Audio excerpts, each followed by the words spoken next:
Hello YouTube family. તો આજે જો મારી વાઈફ બનાવે છે ઘી. કેવી રીતે બને? આજે મેં મલાઈ કાઢવાની દૂધ ગરમ કરીને પછી છે ને મલાઈ કાઢવાની દૂધમાંથી, પછી એને સ્ટોર કરાવવાની ફ્રીજમાં. રોજ બધી થઈ જાય ને એટલે પછી એમાં મેળવણ નાખવાનું, કાં તો ખાટું દહીં કાં તો છાશ. પછી આખો દિવસ રહેવા દેવાની 5-6 કલાક જેવું. બરાબર. દહીં જામી જાય ને પછી એને ઠંડુ પાણી નાખીને વલોવાનું. અને તે માખણ નીકળે. થોડું મેં કાઢ્યું છે. બરાબર. જો હજી વલોવાનું ચાલુ છે. આ બધું માખણ નીકળી જાય છે. આમાં ઠંડુ પાણી રેડવું પડે ને? ઠંડુ બરફ નાખો તો બેસ્ટ. અત્યારે શિયાળો છે ને તમે બરફ નહીં મૂકો.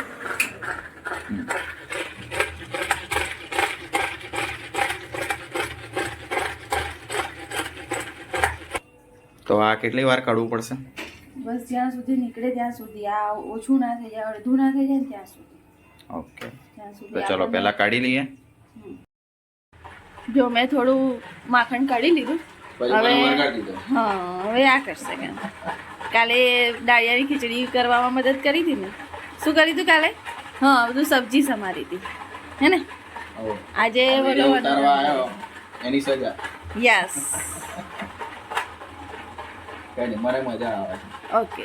કાયમ હું જલે આપું છું ને આવી રીતે. હા, કાઢી આપું છું માખણ. ચલો કંઈ નહીં, હજી માખણ નીકળી જાય એટલે પછી તમને બતાવીએ. જો ખાલી 5 થી 10 મિનિટમાં આપણે કમ્પ્લીટ વલોવી નાખ્યું. કેટલું બધું ભેગું કરી જો માખણ છે. હજુ કરીએ. જો કર્યું અડધું અને આ ફૂલ હજી નીકળશે. હજુ નીકળશે. હજુ વલોવી નાખીએ. જોઈએ કેટલું થાય છે. તું આનો ગેસ ચાલુ કરી દો બેટા. હા, આપણે આને જોઈએ. જો ફાઇનલી આની અંદરથી જેટલું માખણ નીકળવાનું તો નીકળી ગયું. જોઈ લો, ફૂલ આખું ભરીને છે. તો જેમ જેમ પછી ઉકળશે એમ ઓછું થઈ જશે. તો કેટલું ઘી બને છે જોઈએ આપણે. ઓકે, જો કેટલું હતું કેટલું થઈ ગયું. હજી ઘી બનવાનું સ્ટાર્ટ થઈ રહ્યું છે ધીમે ધીમે.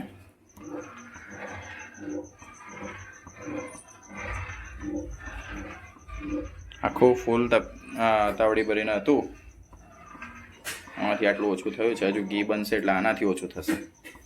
ધીમે ધીમે જે પીળું પીળું દેખાય છે એ ઘી બનવાનું સ્ટાર્ટ થઈ ગયું છે.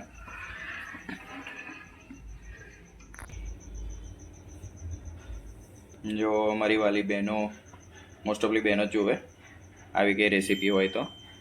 ભલે વ્લોગ છે પણ એમાં એ રેસીપી જ કહેવાય. તો આ કેવો ઉભરો આવ્યો છે જુઓ, ઉકળી રહ્યું છે.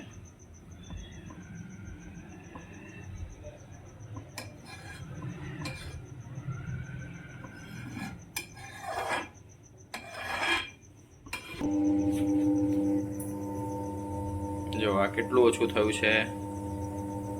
જાડું જાડું થવા માંડ્યું છે. હજી થશે. હવે બનશે ધીમે રહીને ઘી. હવે એને હલાયા કરવાનું, નહીં તો ચોંટી જશે નીચે. આમાંથી ઘી અને બગરું બે વસ્તુ છૂટી પડશે. જે બગરું હોય છે એની મીઠાઈ બને અને ઘી આપણે ઘણી બધી જગ્યાએ ઉપયોગ કરી શકીએ. બગરું એટલે માવો. હા, શું બગરું એટલે? માવો. માવો. હા, માવો જે ગળ્યો ના હોય ને, એમને મોરો માવો હોય ને, હા, એ માવો બનશે. હા. ઓકે,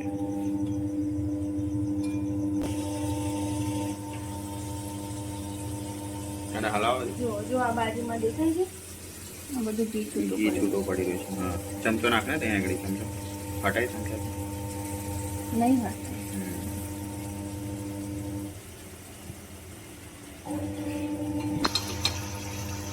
વચ્ચે વચ્ચે ઘી છૂટું પડવા માંડ્યું છે. હવે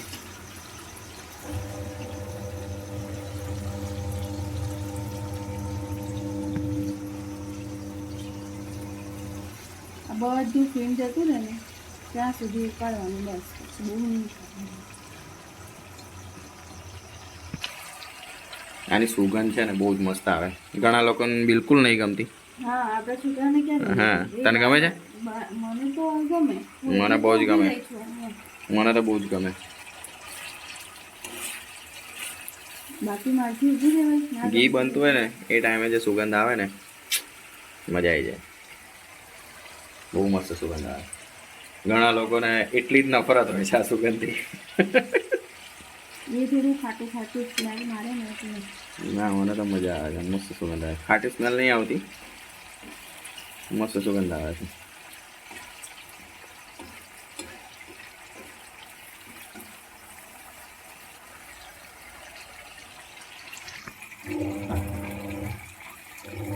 જો ઘી બની રહ્યું છે મસ્ત. બરાબર. આ જે વ્હાઈટ વ્હાઈટ છે એવા માવાની જેમ તૈયાર થઈને નીચે બેસી જશે. બસ હવે 5 જ મિનિટ કરવાનું.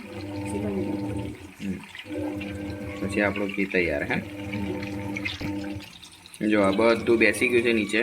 વ્હાઈટ વ્હાઈટ જે માવો હતો બધો જ બરાબર. ઘી ઉપર આવી ગયું છે મસ્ત. જો આખી તાવડી ભરીને માખણ હતું. કેટલું ઘી બન્યું? અડધાથી ઓછું છે. આખી તાવડી ભરીને હતું માખણ.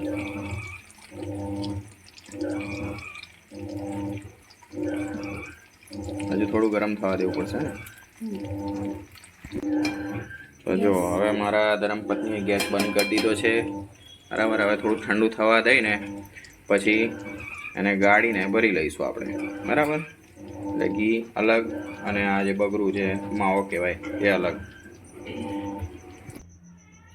જો હવે ઘી રેડી થઈ ગયું છે. બરાબર. આ તમે વ્હાઈટ વ્હાઈટ જોવો છો ને એ માવો છે. ઓકે. મસ્ત ઘી તૈયાર થઈ ગયું છે. જો આ ગાળવાની પ્રોસેસ ચાલુ છે. હા ગાળી લીધું. બરાબર. પ્રોસેસ પૂરી. જો આ ઘી બનીને તૈયાર.